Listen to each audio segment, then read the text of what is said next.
Tokyo, once a city of dreams, now a city of calculations. Every inch of the metropolis is mapped, optimized, and controlled. The elite and AI designed it this way. Humanity as a resource, nothing more. The skyscrapers stretch high above, housing the engineered, the privileged, the future. Below, in the shadows, low town rots. The remnants of the old world live here, forgotten, unimportant, obsolete. And me? I'm from a dying breed. Born, not engineered. A relic of the past. The last of my kind. They let us exist, for now. But not out of mercy, just utility. A system never wastes data. Mayako's job is simple. A government-issued social worker, assigned to the city's discarded population. The lowest paid, least respected position in society. A role meant to keep those born naturally occupied, giving them tasks, purpose. But the people she visits? They aren't meant to be saved. They are just records, data points, history being archived before deletion. Mayako walks through the rain, her bracelet glowing faintly as she steps over a malfunctioning street drone. She enters a dimly lit apartment. A frail, elderly woman sits alone, humming an old Japanese song from the 1980s. 5. That's how many like her are left. The system keeps her alive, but not for her sake. Alzheimer's is a rarity now. Only 5 documented cases remain. The data must be complete before they erase them. Every meal, every breath, every heartbeat, logged and stored. Then she'll vanish. Water, soup, bread, same as yesterday. The woman doesn't react. She just hums. She has no words left for Mayako, and the system doesn't need her to have any. Mayako pulls up a holographic questionnaire from her wrist bracelet. She asks the required questions. No response. She fills in the expected answers. No one will ever check. The rain continues as Mayako walks through the flickering streets. Above, AI-controlled billboards display messages of progress. Obedience is progress. The future is engineered.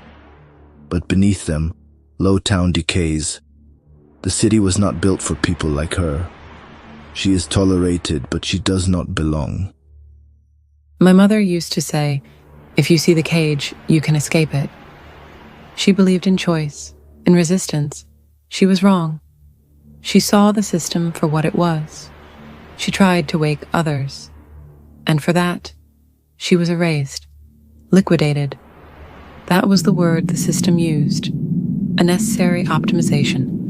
But I remember everything. She stops at a malfunctioning vending machine.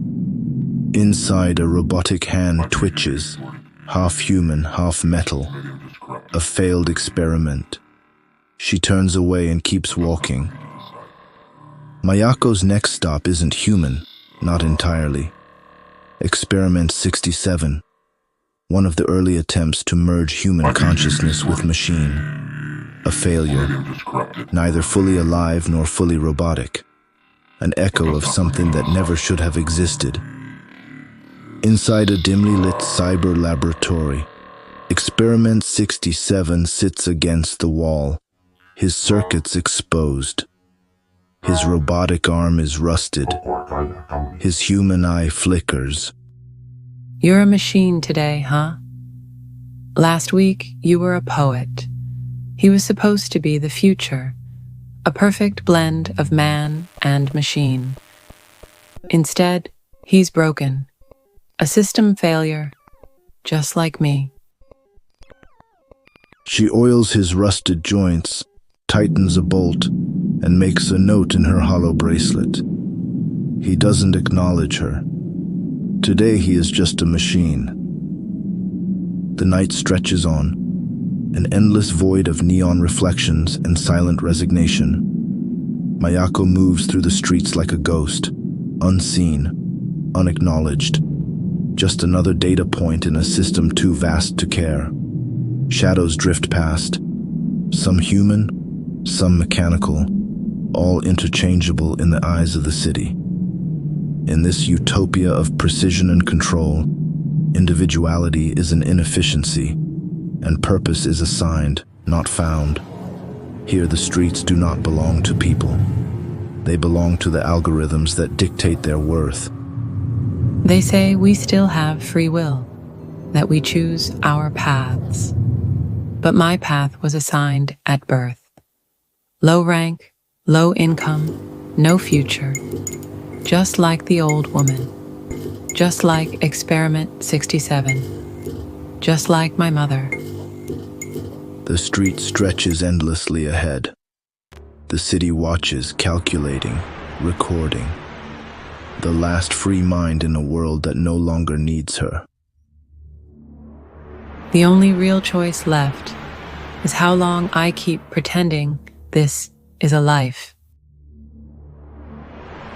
What was the big storm? What happened to Mayako's mother? And why does the system still allow her to exist? To be continued.